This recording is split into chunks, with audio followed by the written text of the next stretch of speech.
tha te ram dang sa khutla nga so fa ding zong te lo pem lu tru zo fa kan ram run le vang khwa ya zo fa nun na le pan ro re kim atang ole huan zo ram mo yat na kung pon huan na ya tang zo ta lo lal nun cho in kan le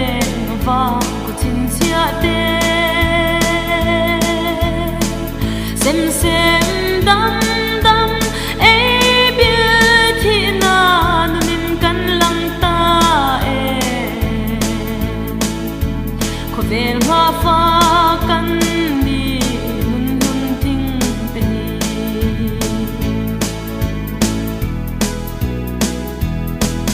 zo mi nun moi ram nge ni lal pat lam chua ram mi zo vin kan lua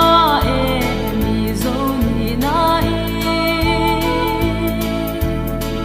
nam dang ni na rong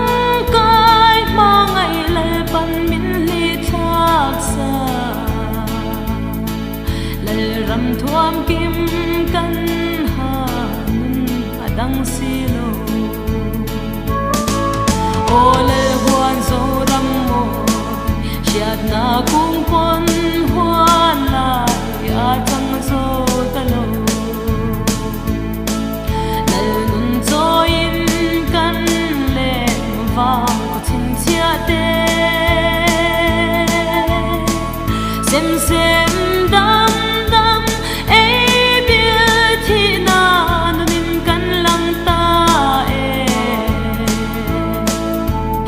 ver ma fa kan ni nun nun thing te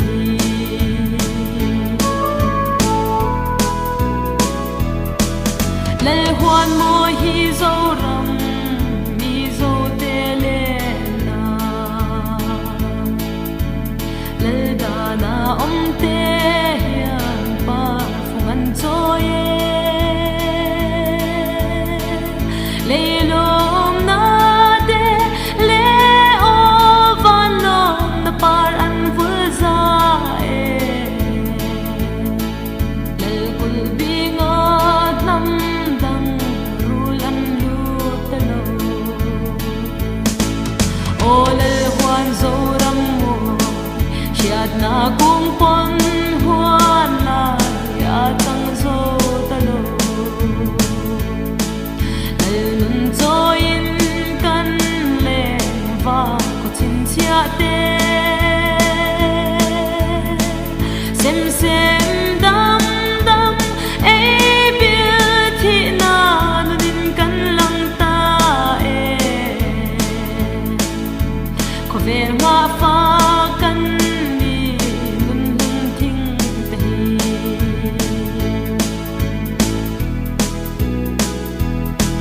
vang le kwa mun na che